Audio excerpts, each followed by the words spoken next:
program for today is to finish, well, actually to give finally the construction of this isomorphism.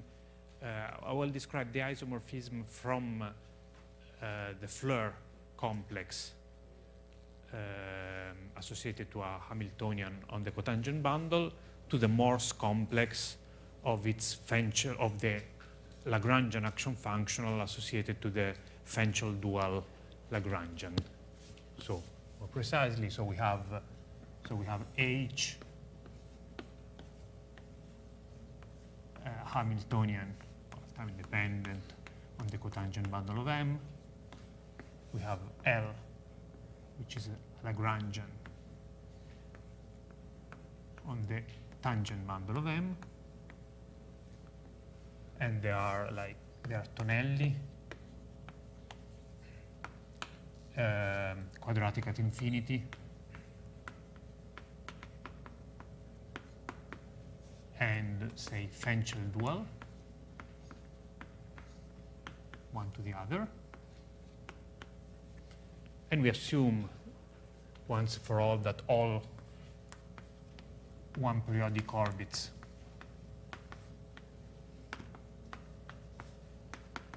are non-degenerate.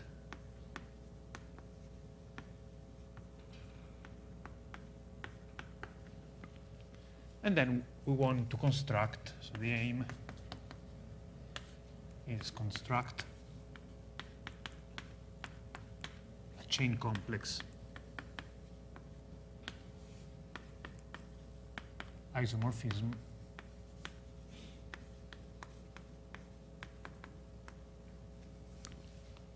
let's call it psi from the Floer complex associated to the Hamiltonian H, and actually also to an almost complex structure, which I don't write explicitly, to the Morse complex of the Lagrangian action function. Well, let's denote here, right here, the Hamiltonian, the pseudo-gradient vector field associated to a pseudo-gradient vector field of the Lagrangian action functional associated to L. Okay, as I said yesterday, we can actually build explicit isomorphisms in both directions. And so in our old paper with Matthias Schwarz from 2006, we actually built the other one. And so today I will like instead to describe the construction of this one. And I should also say something which I forgot to say yesterday, why this implies that the symplectic homology is isomorphic to the homology of the free loop space. Because remember, Alex defined symplectic homology using these Hamiltonians with linear speed, with the linear slope, sorry, in the R variable, and then taking a limit when R goes to infinity. Here there is no limit. Well, the observation is just that, so on cotangent bundles with the usual Liouville vector field, P, and say using as the cotangent bundle is the completion of, for instance, the unit disk cotangent bundle. And there, so our Hamiltonians here would actually be superlinear Hamiltonians. And so in some sense, a superlinear Hamiltonian sees all the linear slopes. So that's why in the definition of symplectic homology, if you want, you don't have to take a limit. Just use a Hamiltonian which has superlinear growth. But actually, then if you want to construct many of the things of which enrich the theory of symplectic homology, for instance, Viterbo functoriality, it's very useful instead to define it using linear slope, because then you can vary them and you can, as we saw in Alex's lectures. Okay, but in terms of the definition, this is fine. So this implies that the symplectic homology of the cotangent bundle is isomorphic to the singular homology of the free loop space of M. Okay, and yesterday we also said what should be the relevant space of maps which we should count if we want to define this isomorphism. So here now we have, say, X is a critical point of the Hamiltonian action functional, and instead Q is a critical point of the Lagrangian action functional. And we have this space MXQ. This is what we found yesterday by this sort of heuristic argument looking at how the Hamiltonian action functional looks like when we do this strange change of coordinates induced by the Legendre transform. So this was a space of maps defined on half cylinders, negative half cylinders, R minus cross T, with values in T star M, with the property that at minus infinity, so U minus infinity, say dot, equals X. So everything starts from X, and U solves the Floer equation.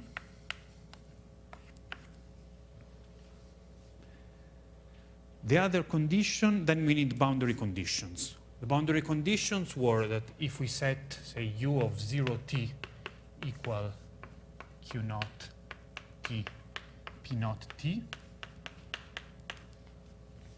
then we have that Q naught should be in the stable manifold. So this is a loop in M, and it should be in the stable manifold of our critical point Q, with respect, of course, to X, S, L. This gives us only a, so inside this space here, it's only finite codimension condition. And then the true condition, the important one, is Q dot prime equal dph T Q naught P naught. Okay, so this is, say, at s equals 0, this loop should satisfy half of the Hamilton equations. Hamilton equations are, so P dot equal minus dqh, this we ignore, and instead we keep this one. Okay? So this is our space. And yeah, I would like to show that this is actually the right function space to look at in order to define this map. So first of all, instead of looking at this, so since this is just this condition here, Q naught is in the stable manifold, it's just finite. It just gives us a finite codimension condition. So let's forget about this and let's define a space, I'll call it U of X, which is just, so everything as there, so U from R minus plus T with values in T star M, then U at minus infinity is X, U solves Floer, and say Q naught prime equal dph T Q naught P naught. Okay, so I just erased this. And so now this I denoted as UX because Q now doesn't play any role anymore. So it's just a space of solutions of the Floer equation on half cylinders which are associated to this periodic orbit X. And this, in some sense, should be interpreted as I'll call it a reduced, unstable manifold of X. So it's sort of the unstable manifold in Floer theory. I mean, there are no real unstable manifold in Floer theory, but in some sense, a flow line flowing off from X. But we're reducing it. We're imposing an extra condition. this one. And this is the extra condition which will make it finite dimensional. And, well, and of course, the stationary solution, say u s of t equal x of t, this is always in u of x. Just because a stationary solution, of course, starts at x, of course, solves the Floer equation. And since this is half of the Hamiltonian equation, it also satisfies it satisfies both Hamiltonian equations, in particular one of them. So this is an element there, always. And one actually can talk about this, this object here also when h, for now, so for the first, say, maybe half an hour, h will be an arbitrary Hamiltonian. It does not need to be convex on the fibers. Okay, and the first thing we would like to prove, say proposition, is that for generic J,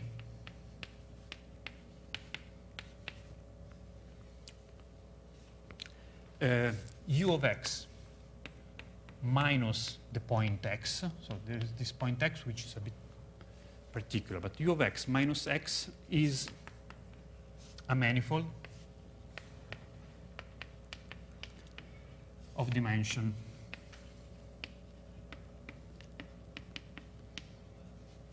the Conley-Zender index of x. So, of course, instead at x, we might have a problem because if the Conley-Zender, so x is always in this manifold, but the Conley-Zender of x, if we are not making an assumption on the Hamiltonian, could be negative. Okay? So in general, it will not be a regular point here. But we will see that instead it is regular where we need it, actually. But of course, I mean, so in general, one cannot hope this to be a regular manifold, because usually when one says, well, something is a manifold with negative dimension for generic J, this means that actually for this generic J is empty. Okay? Instead, our u of x is never empty. There is always x. Okay. So let me show a bit the linear theory which we need to prove this thing, and let me do so in order to avoid useless complication. Let's so assume, for simplicity, really, that we work on M is just Rn, and omega is this. The standard one, let's call it omega 0, which is the differential of lambda 0, and J, let's work with the standard J now. J of QP is minus P Q. Okay, with my conventions, and this with this J, so let's call it J naught maybe. Omega naught of J naught dot dot. This is the standard scalar product, inner product.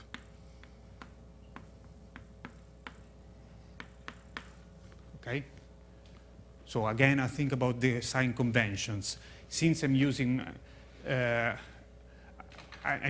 opposite convention as Alex in the choice of the Hamiltonian, but nevertheless I want the negative gradient flow, the negative L2 gradient flow to be the Floer equation. I'm actually using the opposite convention to say what is a compatible almost complex structure.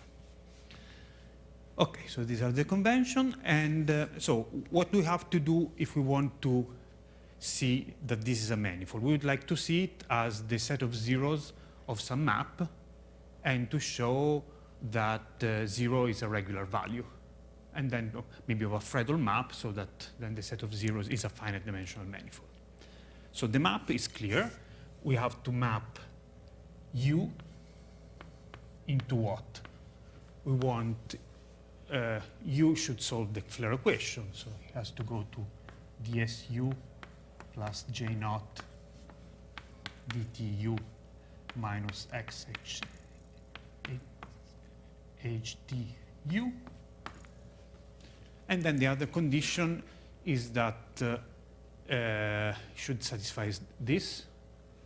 So this goes into, say, projection at u prime minus dph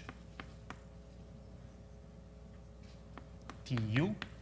This is all evaluated at s equals 0. Okay?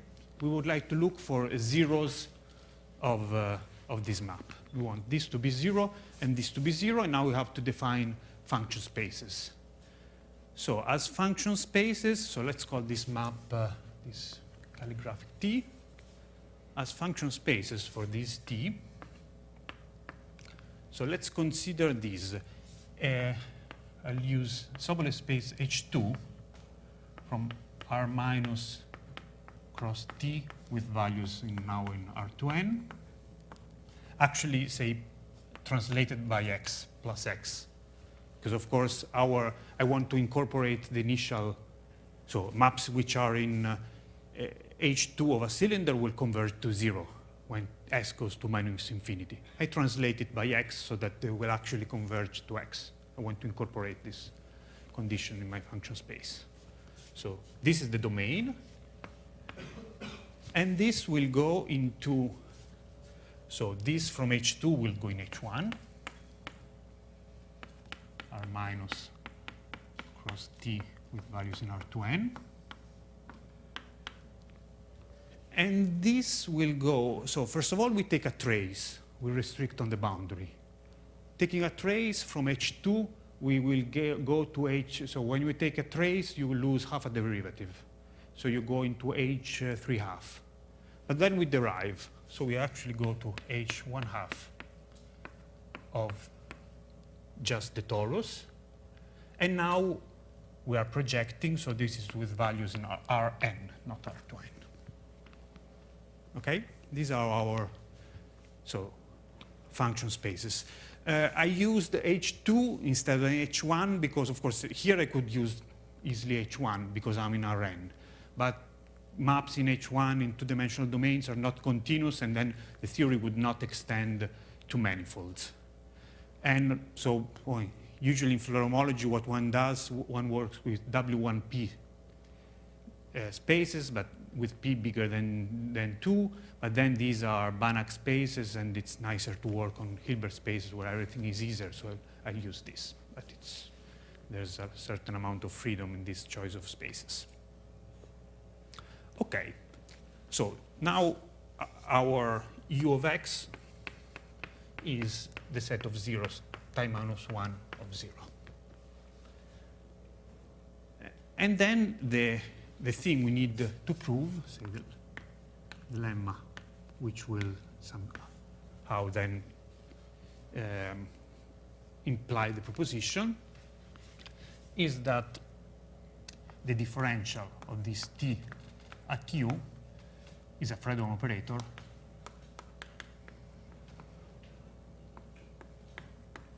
of index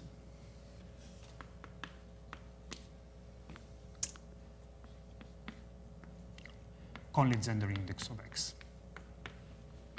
Okay, this is what we would like to prove. And let me sketch the proof of this fact. So, as usual, proving that something is a Fredholm operator of a certain index, one has two steps. The first step, so let's call this operator, let's call it T. T is the differential of calligraphic T at U. This T, say, has a finite dimensional kernel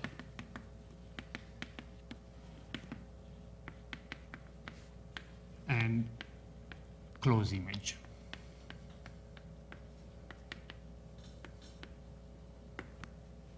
So in other words, it's semi-Fredholm of index less than infinity.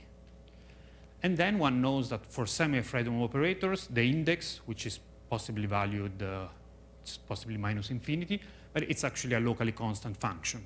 So then one has, so one, let's say, compute the index for special cases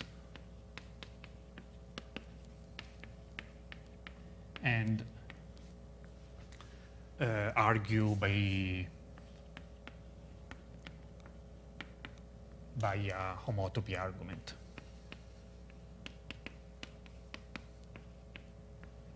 If you can connect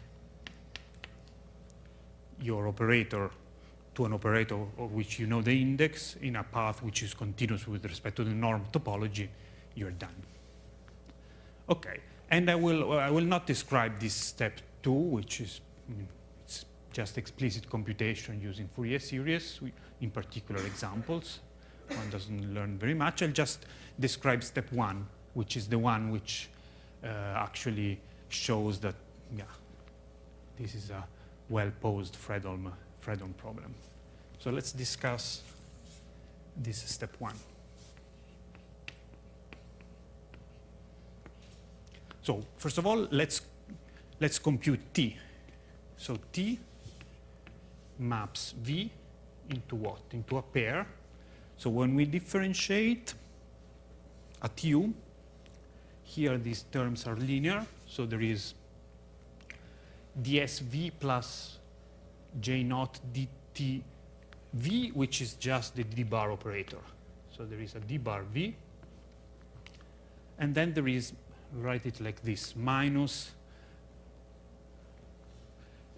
there is some, let's call it, right, J naught, call it A, applied to V.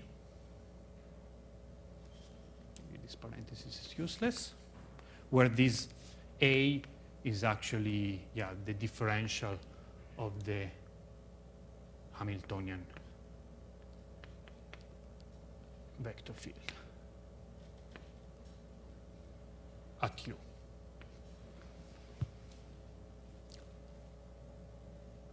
Okay, and here when I derive, well, this is linear. I just get the projection of V derived, and here I get some, when I derive with respect to U, I get some multiplication operator by something. So say minus alpha times V, where this alpha is actually an alpha which depends on T and goes, it's a linear map from R to N to Rn. Okay, so our operator is something of this form. So it's sort of the standard linearization of Cauchy-Riemann here, but we are on a half cylinder. And here we have the derivative of the Q part plus something. Okay. The first observation is that we may actually assume that alpha is 0, because this term here will give us, so this multiplication by alpha, so the map which sends V into, all this is restricted at s equals 0. Okay, seen at s equals 0. So this map which sends alpha, V into alpha times, say, V at 0, 0 dot. I'm claiming that, well, this factorizes as, so we started, so our domain, we said it's H2 on the cylinder.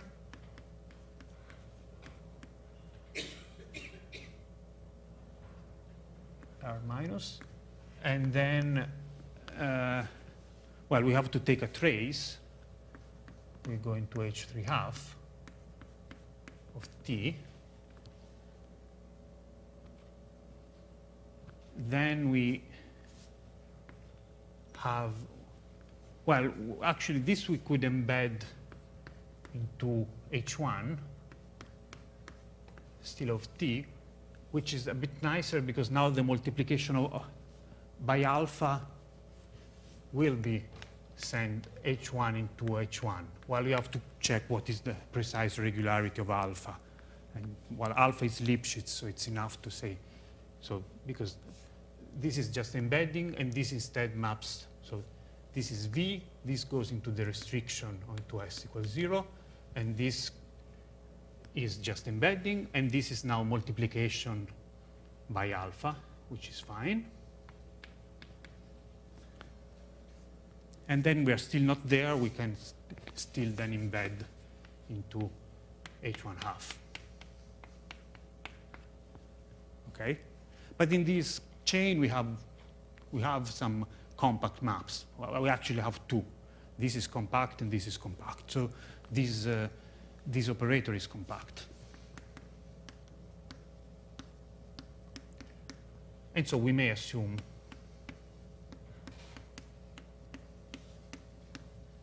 alpha equals 0. Because, of course, it will not change the Fredholm property nor the index. So that's a safe assumption to make. OK. Now let's see what we have to prove if we want to prove this step 1.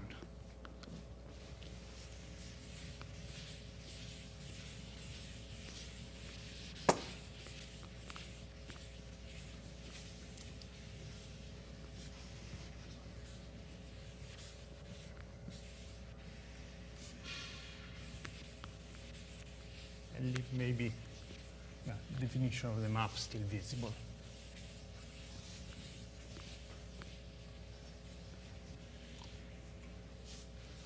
Okay. Now we basically have to prove some estimates. Well, the first estimates that we have is that since X is a non-degenerate orbit, well, this is a classical fact that the translation invariant operator, an operator of this form, but where here A does not depend on S, would be an isomorphism. And so this implies this estimate here, that the norm of V in the domain, so in H2, can be bounded by the norm of d bar minus J naught A of V in H1 if the support of V is close enough to minus infinity. Say it's contained in minus infinity S naught cross T with S naught very, very negative. Okay? This is just because we said so. A of S is converging to some operator.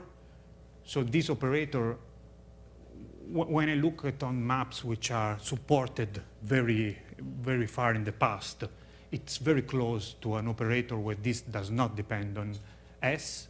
And I said, when this does not depend on S, this is an isomorphism. And so it has this, sorry, there's a constant here. An isomorphism has exactly this inequality. You can estimate things in the domain with things in the image, because the inverse is bounded. OK, so this is a standard fact that we will use. And then what we need to prove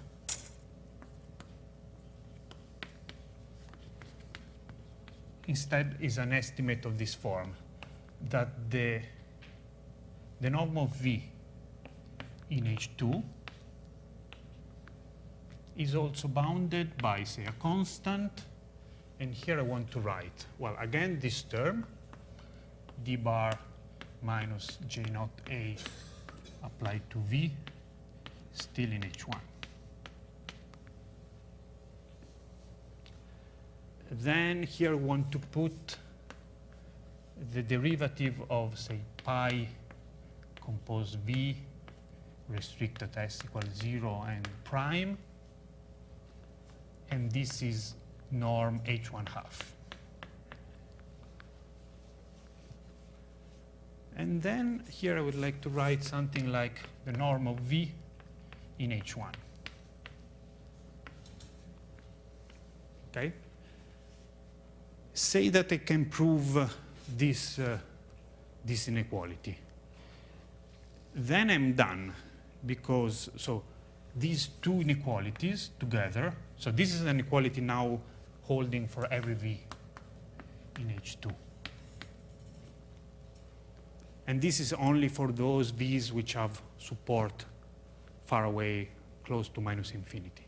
If we put these two things together, we get these two things together give us an inequality something like v, because we can take a v and just write it as the sum of something which has support very back in the past and something which has instead compact support, say S naught 0. And by doing this, we get an estimate of the form v in H2 is less or equal than C. Well, from here, this and this are exactly terms coming from our operator, because these are exactly the terms appearing in our operator since alpha is 0. So here we would have, say, the norm of TV in the codomain, so in H1 cross H1 half. And then what we would get here is, so this is already absorbed into this, and this here I can write, instead of this, I can write the norm of V, not in the whole H1, but in H1 of S0, 0 cross the torus. Okay? And now the map, which maps V into this,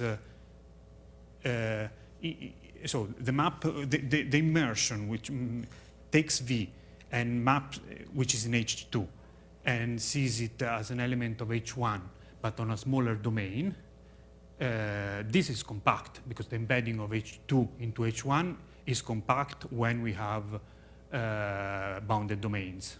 So this comes from a compact operator. And now it's a standard easy fact in function analysis that, say, if you have an inequality like this, an inequality like this is actually equivalent, if you forget about this term. If you have just this inequality tells you that T is injective, because of course, if you have this inequality when T is 0, then this is 0. Say, forgetting about this. This inequality implies that T is injective and that T has closed image. If you perturb this inequality by some compact term, what you get is a characterization of those operators whose kernel is finite dimensional and whose image is closed. Okay? So this is equivalent. So this inequality, say, implies step 1. Okay? Questions about this? So this is what we have to prove. And the key, let me take some notes. The key ingredient in proving this, it's a simple identity, so key identity.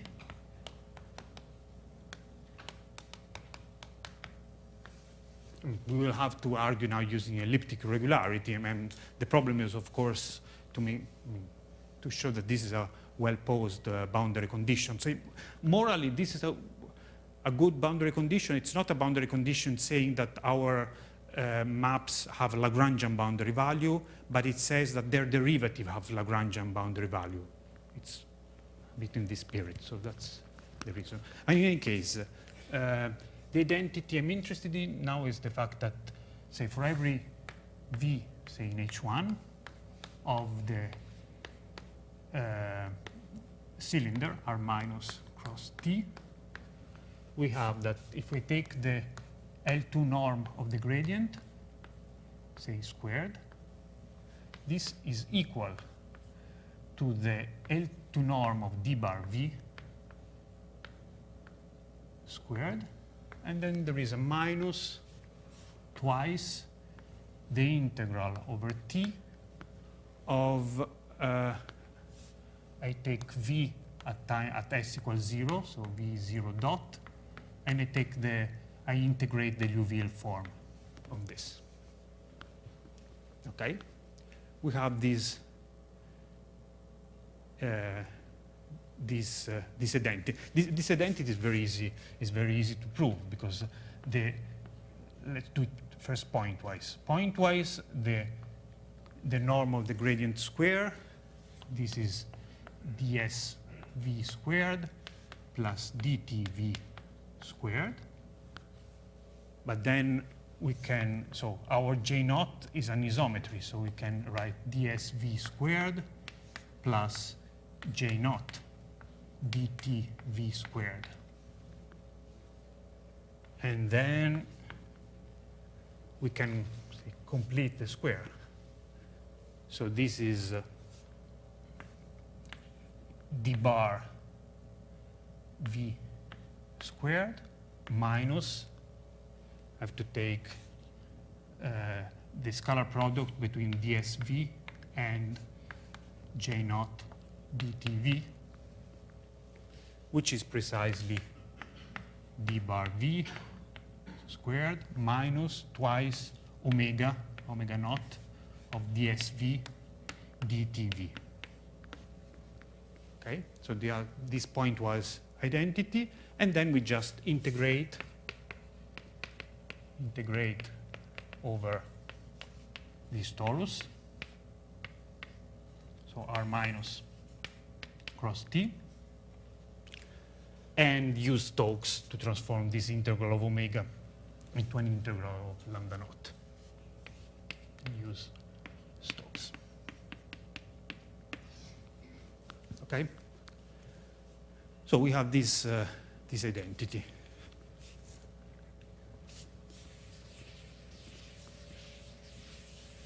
And this is what we need.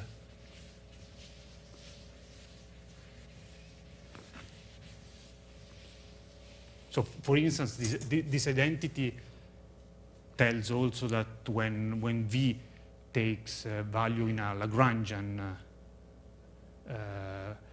space, when this is 0, then you have this nice equality, and this is at the basis of the Fredholm theory for the Cauchy-Riemann with Lagrangian boundary value condition. But instead, we will use it in this form. Now we just applied this identity that I just wrote. We apply it to. I want to plug in, instead of V, I want to plug in the t derivative of V.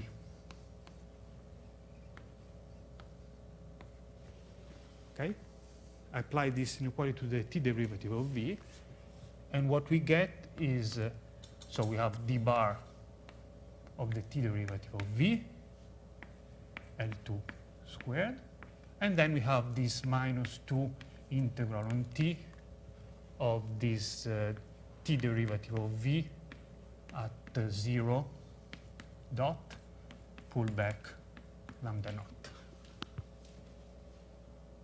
Now let's evaluate these two terms separately. Well, the first one is easy. This d bar dt v L2, say, let's now forget the square. This term here, well, we can commute the derivatives. So this is dt d bar v L2, and we can add and subtract a to recover our term. So this is dt, it's less or equal than dt, say d bar minus j naught a v in L2, and we have to re-add again dt j naught a v also in L2. And this is less or equal than, so this is, well, let's put a constant to be on the safe side. Here we have the H1 norm of d bar minus j naught a of v, the H1 norm, because we are taking one derivative. And here, this is bounded by the H1 norm just of v. Okay, because there is just one derivative against v. So this is already, these are nice terms. These are the terms that I want eventually to find in my inequality, because here, this is the quality we are now proving. We are proving this inequality here. So, and these terms are nice. One is here and one is here. Those are there. Now let's look at this other term here. This integral of dtv 0 dot star lambda naught. If, as usual, I'll call v at 0 qp, as usual. So this is the integral on t. So this is pq dot. So I have, but here I also have one time derivative. So I have a p prime scalar q double prime in dt, where, so let me write it maybe, where v at 0t is q of t, p of t. So we have this, which then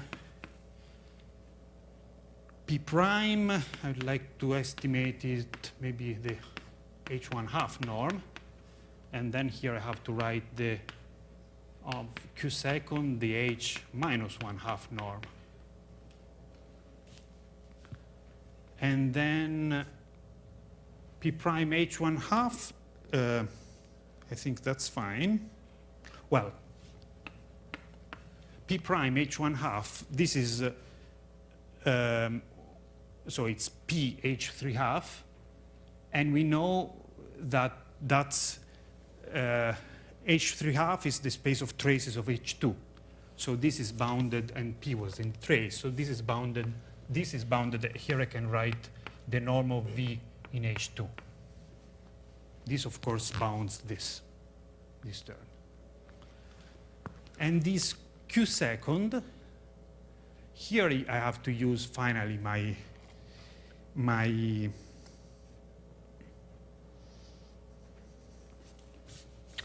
well, no, this q second is just, I can write just q prime, yeah, q prime h1 half. So this was q second in h minus 1 half, so it's q prime h1 half. Okay, so about these terms now in this estimate, this is good because it's here. This is not very good because this is on the other side instead. This is the thing we actually want to estimate. But of course now so here we are considering a piece of the square, and here instead they appear in order 1. So we can just do the usual trick. So this is c, and this is, I don't know, epsilon half v squared in h2 plus 1 over, no, plus 2 over epsilon of q prime in h1 half squared. Okay? So and now the thing is, when epsilon is small, then, I mean, we will now put everything together. We want to estimate, we would like to show that this term here can be estimated in terms of these things here. We have only one spurious term, one bad term, which is this one, but it has a small constant in front. So we make it small, and then we bring it on the other side.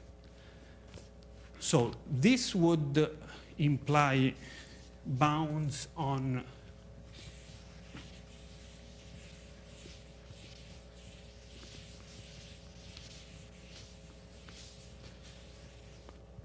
this would imply the good bounds, so good bounds, the one exactly we want to prove,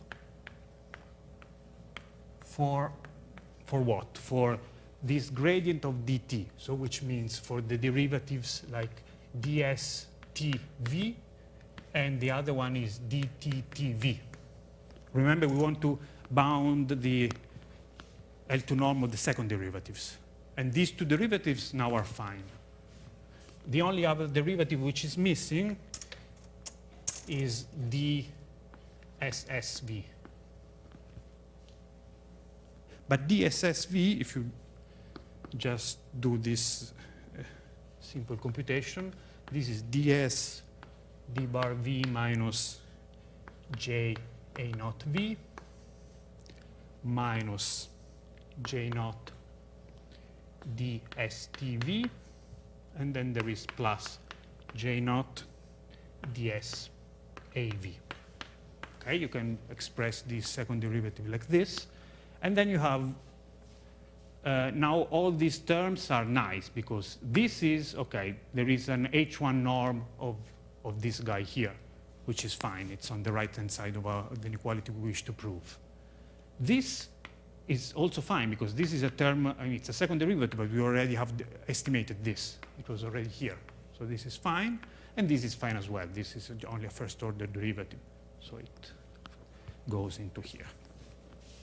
Okay, so this proves this inequality, and then proves that this is a Fredholm operator, and then gives us our finite dimensionality. Okay, so let's go on.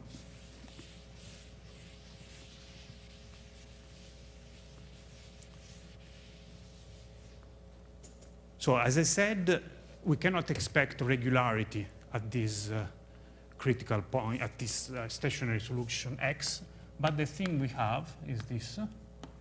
So lemma, if, say, dpph along our orbit x of t is positive, so for every t, then the differential of our map T at this stationary solution X is indeed on 2. So this is a result of, say, automatic transversality. So as usual in Florrum, at stationary solutions, perturbing J will not help you in getting transversality if you didn't have it. But here, and at this stationary solution, when the Hamiltonian is convex along this orbit, we do have automatic transversality. And this is again, well, I don't have time to prove this, but say this again follows again from Legendre duality. Okay? It's a little miracle which comes from Legendre duality, which gives us this automatic transversality. And so the corollary is that now if H is our nice Tonelli, so this actually is true everywhere, then for generic J, well, instead transversality at all the other points are standard arguments in Florrum. That's not a problem. So for generic J, this U of X is a manifold. Well, we don't have to remove that point. It's a manifold of dimension Conley-Zender index of X. Okay? And notice that this condition here actually implies that the Conley-Zender index of X equals the Morse index. So when a Hamiltonian is convex, then the Conley-Zender index of X coincides with the Morse index of its Q part, of its projection, which is greater or equal than 0. So this is consistent. So this U of X is a manifold. It's always non-empty. It always contains the point X. If X has a big Conley-Zender index, it's even a large thing, and it's a nice manifold. Okay, and so yeah, these sort of reduced unstable manifold in this cotangent bundle, when we're dealing with these convex Lagrangian, are actually sets. So usually in Floer theory, you do the whole construction, but actually you never prove that your space of cylinders, Floer cylinders, are non-empty. In many situations, you don't need that. So you do a whole theory about something which could actually be the empty set. And here instead, these, I mean, by transversality, these reduced unstable manifolds are always non-empty. So one has these solutions. So they always exist. Okay, so this takes care of the Freleng theory. And now let's say a few words about compactness.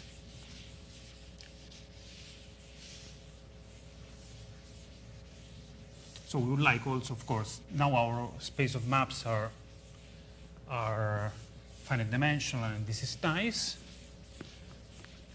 But we also would like them to be, say, reasonably compact up to breaking, things like that, so that you can count.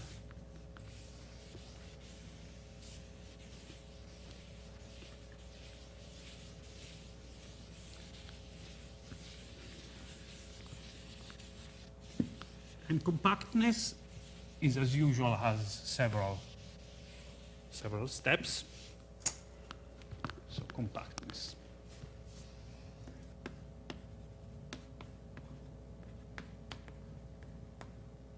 Well, the first step are just energy identity. What is the energy identity for, say, for an element in this reduced unstable manifold? Well, the energy of U, well, this is defined, this is a definition. This is defined as the norm of dSu squared on our half cylinder, R minus cross T.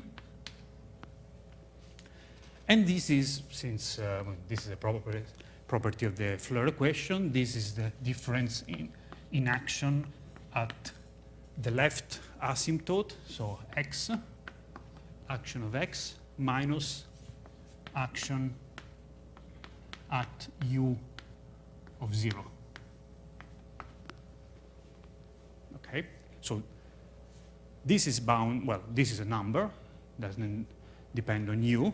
This might depend on u. However, in our u of x, the condition on u at 0 was exactly that q dot equal dph. And this is exactly the condition which ensures that the Hamiltonian action equals the Lagrangian action. So this is also the Hamiltonian action of x minus the Lagrangian action of the projection of u at s equals 0. And since the Lagrangian action is bounded from below, because the Lagrangian is bounded from below, this difference now is bounded. Okay? It's uniformly bounded. It does not depend on u. There's a bound which just depends on x. So energy of our maps in the whole reduced unstable manifold is bounded. The next thing we should worry about are L infinity estimates. Because again, we are in a non-compact manifold, and so, well, we fixed one asymptote here, but then our things could just go to infinity.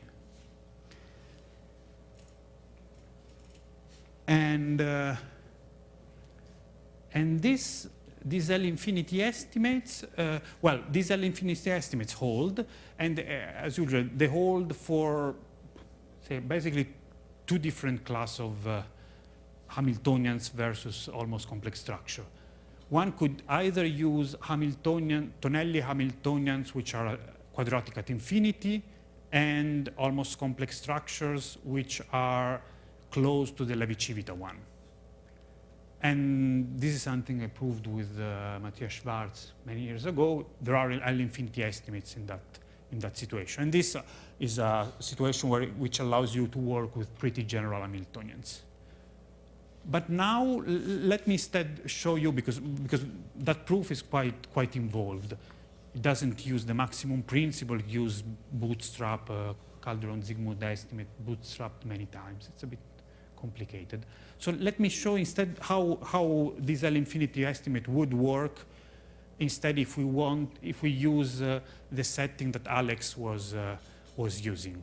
So let's say, remember that our T star M is, say, the completion of the cotangent disk bundle given by some metric. And then this induces a variable R, a radial variable R. And we would like to show that R on solutions remains bounded. And actually, this R is actually modulus of P here. And so what we have to take, we take rho, which is, say, this function R composed U. And we would like to show that this function rho cannot, well, we want to find bounds on this function rho, okay? I didn't say what the condition of the Hamiltonian. The Hamiltonian would like to take Hamiltonians which are just functions of this variable R, say for R large. Okay, exactly the setting that Alex was showing. And well, just to show why here we have L-infinity estimates. Well, one reason is, of course, the identity that Alex derived. So the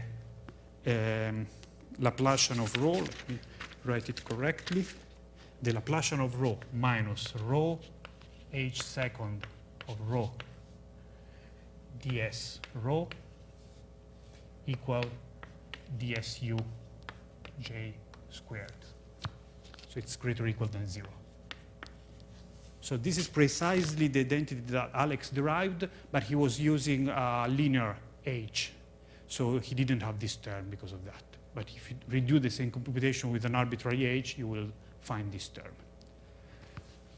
And so this is an elliptic operator with no zero order term. This is first order. We know that it's positive, so the maximum principle tells us that rho has no interior maxima. So maximum principle tells us rho has no interior maxima.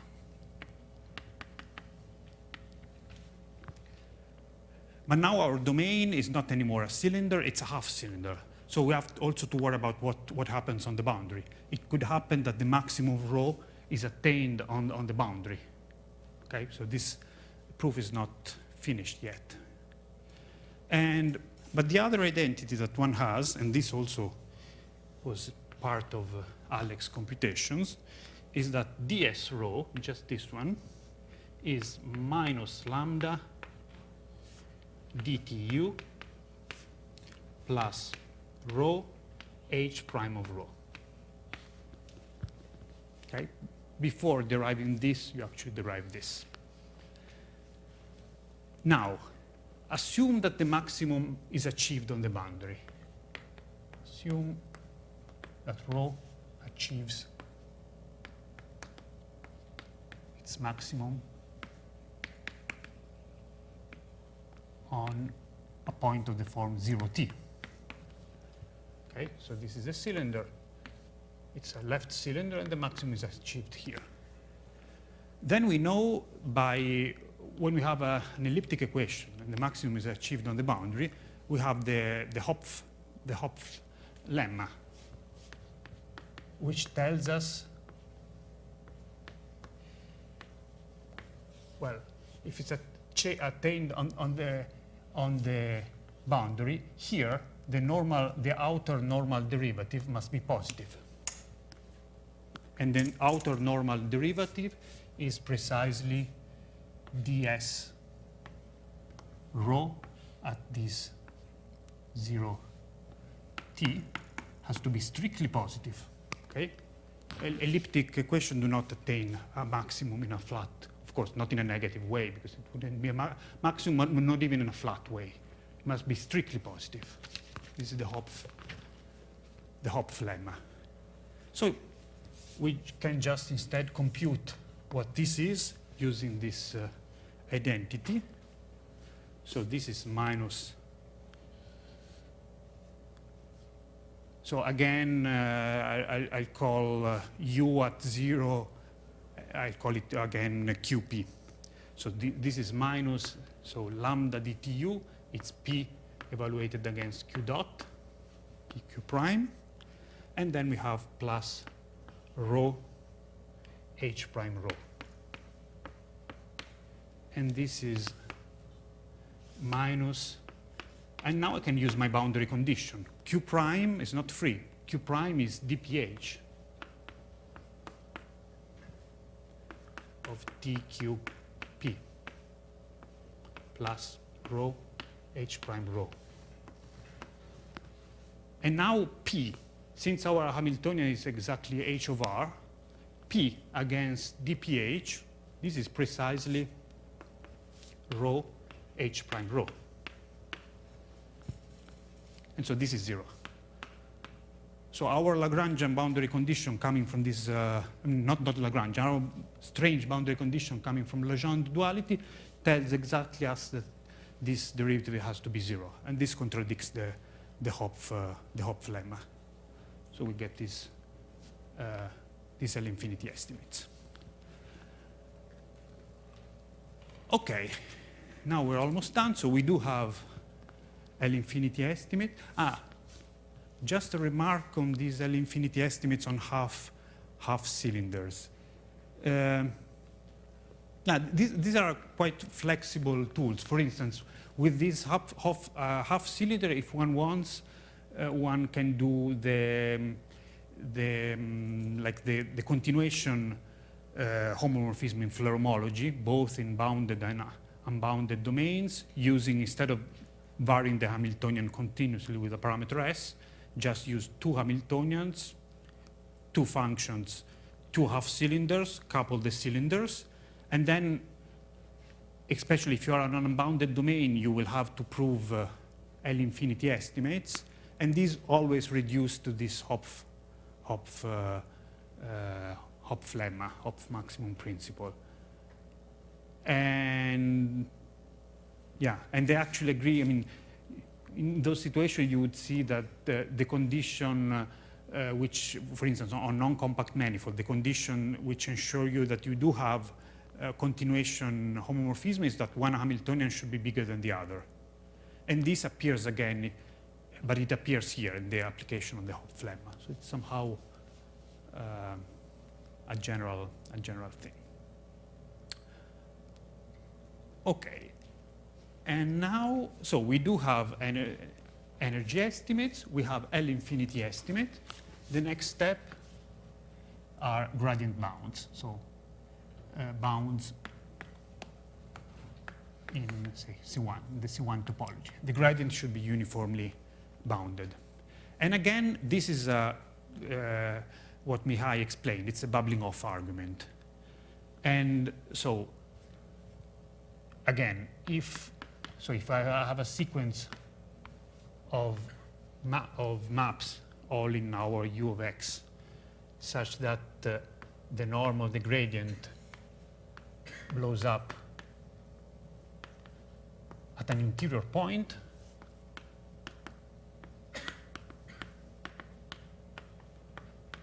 then exactly the argument that Mihai showed implies existence of non-trivial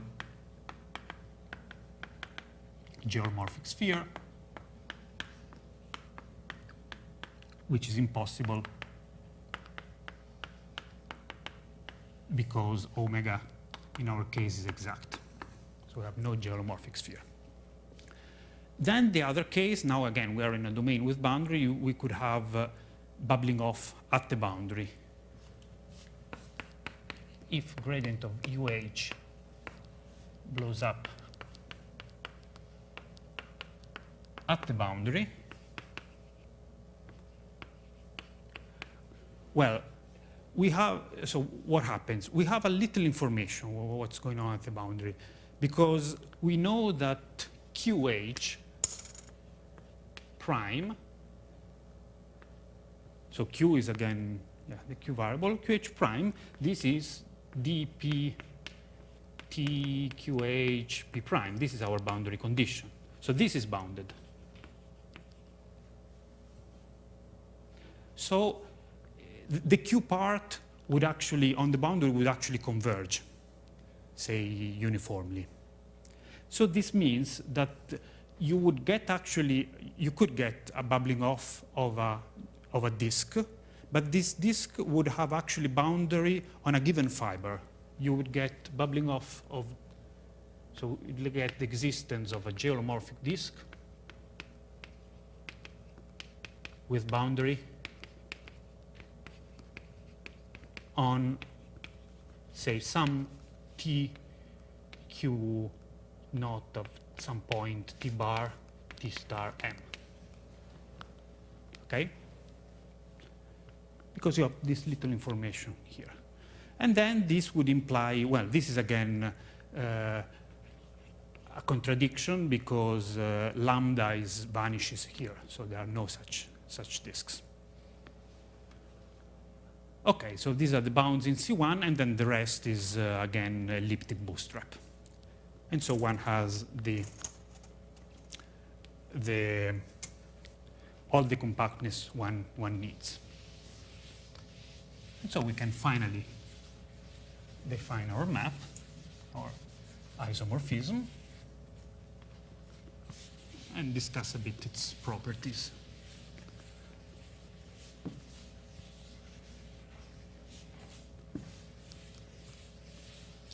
So now,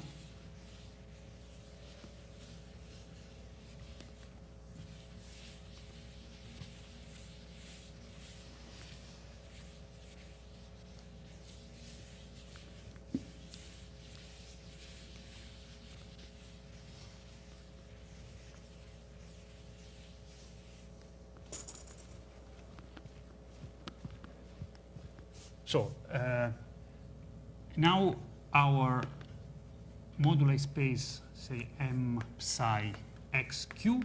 So remember, Ux had dimension Conley-Zender index of x, but now here we are imposing an extra condition. We are saying that this, the loop at s equals 0 projected on M lives on the stable manifold of Q. And this gives us a codimension index of Q condition. So this dimension is now Conley-Zender index of x minus Morse index of Q.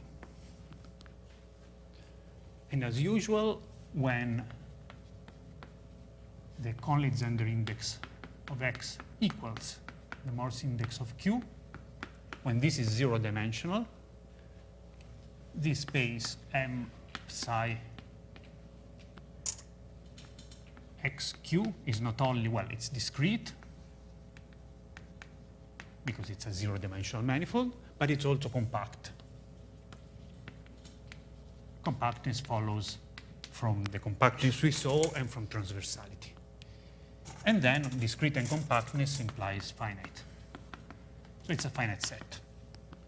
And then, as we said, so psi, this for now it's a homomorphism.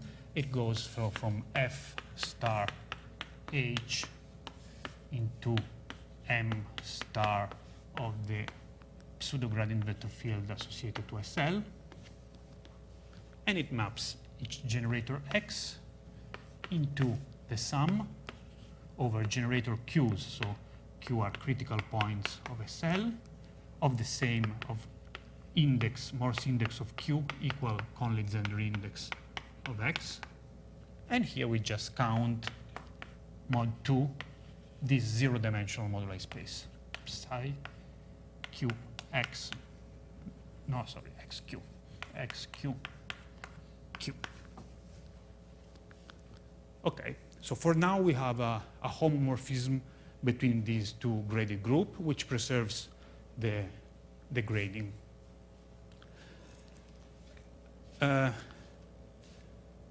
Now remember, we have a couple of properties.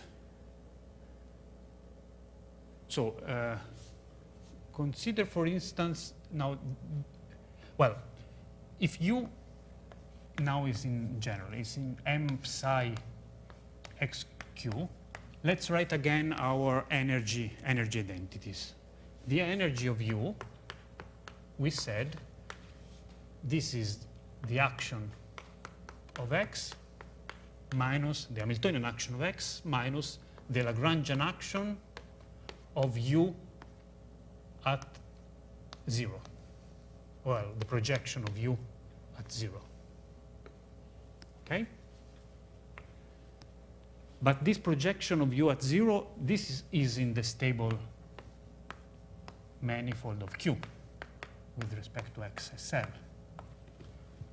So SL, this will be bigger than the Lagrangian action of Q. There is a negative sign, and so we will get that this will be less or equal than this Hamiltonian action minus this Lagrangian action, but at Q. Okay? And this inequality, this simple inequality, tells us a lot of things. For instance, first thing it tells us,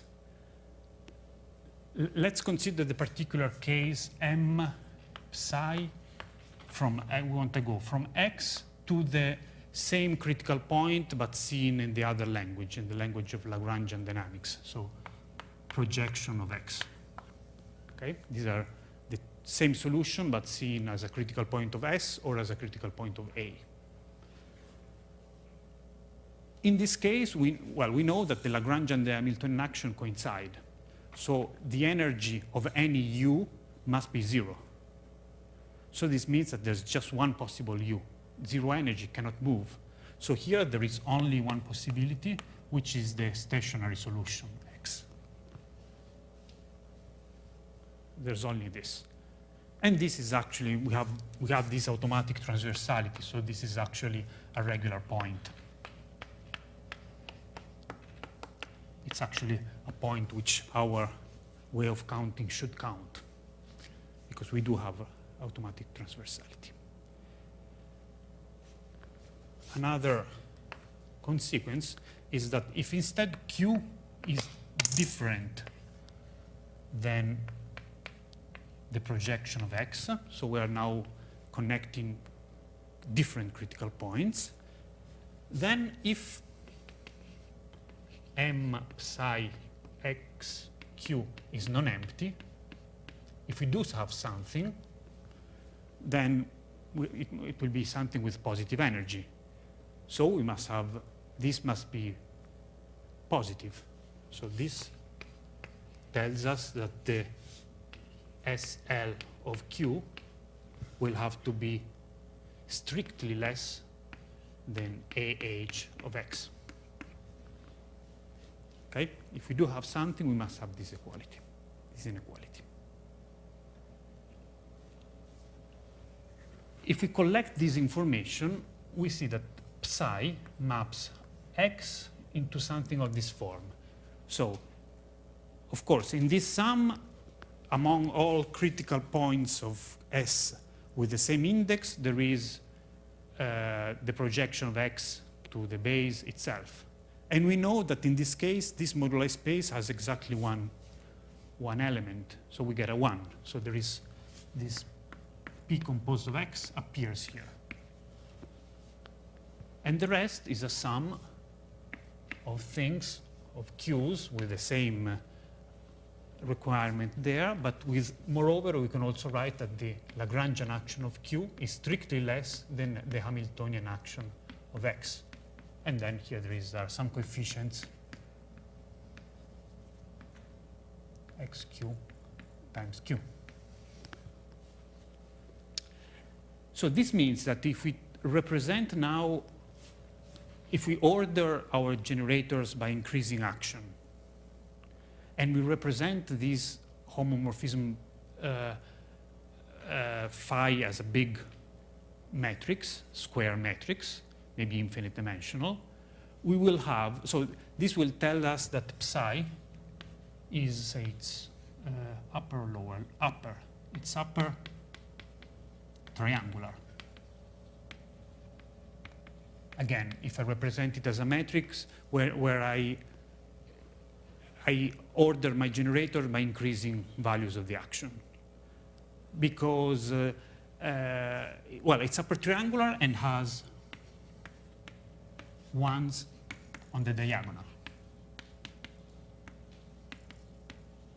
The diagonal is just given by these ones, but x goes exactly into the same solution seen in the other language. And everything else has lower action, so it comes before in our ordering. So it's an upper triangular metric with one on the diagonal, and so this implies that psi is an isomorphism. It's an isomorphism of groups. Well, the last step is to show that actually psi is a chain it's a chain map. So it commutes with the boundary, with the Floer boundary on one side and with the Morse boundary on the other side. And this is exactly, that are standard arguments. It's exactly the thing, the gluing thing that Mihai explained this morning. Okay, so if we put everything together, now we have that psi is our chain isomorphism from the Floer homology of H to the Morse homology of X. Okay, and then and by definition it preserves the action filtration because it maps everything below a certain action into everything below the same action. And yeah, that's all we can say. And so let me just conclude, say some outlook, just mentioning some further remarks. So the first thing I would like to mention is that, so I said, so today I described the construction of this psi, but there is also the other map phi, which we had constructed before. The argument, the final argument for all these are similar, although the moduli space involved are different. And so they're both isomorphism, they're both explicit, and one can prove that psi and phi are homotopy inverse one of the other.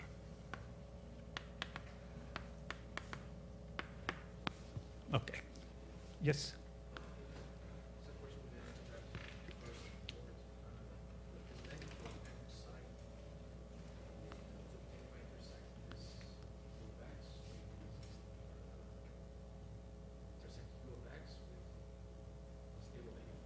So this M psi, so the definition were these left cylinders, so half cylinders coming from X.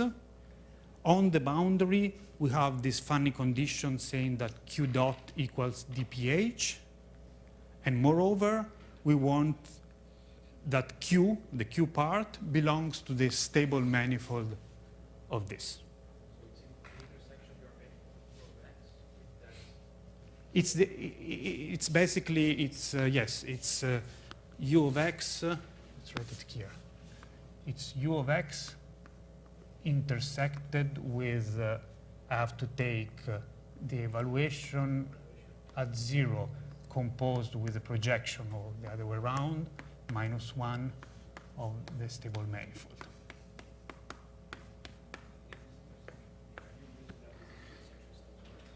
This intersection is automatically transverse at the stationary solution. This is the thing you have to prove.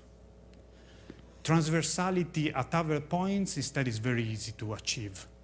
You could, for instance, you could freeze u of x, do nothing here, and then here you have these, you can perturb this pseudo-gradient vector field, and you get transversality, for instance. Or you can perturb the other way. The only delicate thing is to get this automatic transversality at the stationary solution, because otherwise this could not be achieved by perturbation.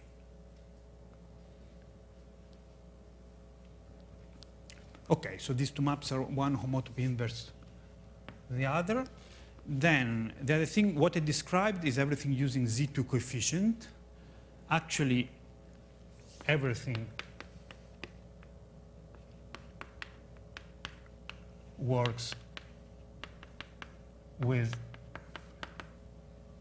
Z coefficients, but say if, so if, also Alex mentioned this, if you want to work with Z coefficient, so there is a discrepancy. Well, of course, one has to know how, well, I described how one does use Z coefficients in Morse homology. There's a way, a more complicated way to do Z coefficients also on Floer homology, but there's actually a discrepancy between these two things. And actually everything works if the precise condition is, say, if M is orientable and its second Stiefel-Whitney class, so it's an element of H2M with in Z2, vanishes on tori. So when we have a two torus, a map from a two torus, say in M. Okay, this is the condition. So in particular on spin manifold. And if not, instead there is a problem which was found out by Krag. So actually in our initial paper we overlooked that problem. We didn't realize there was that a problem, and it was further clarified by Abu Zaid. And recently, with Schwarz, we wrote a corrigendum, so to try to make things clear how these things work. But it was found by them.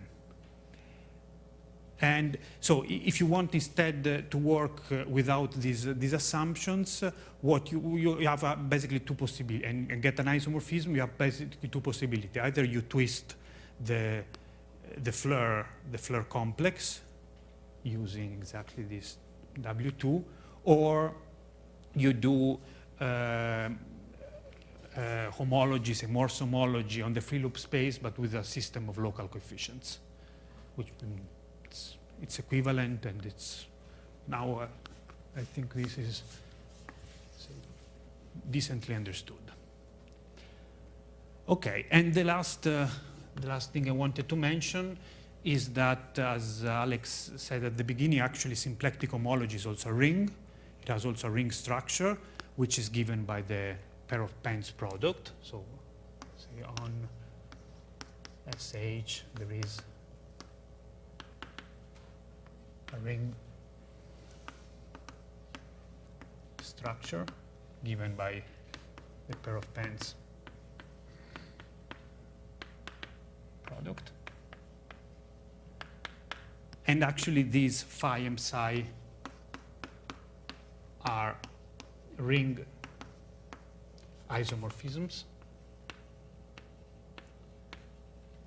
And they intertwine these pair of pens products on symplectic, so well, to be precise, they're in homology. When you pass in homology, they become ring isomorphisms.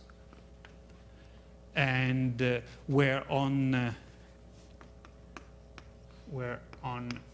the singular homology of the free loop space, one considers a product which is called the Chas-Sullivan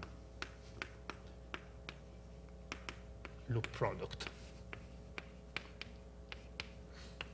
which is a sort of analog of the Pontryagin loop product on base loops, on the homology of base loop space, but instead on this free loop space. It's a product of degree minus n, precisely as the pair of pens product.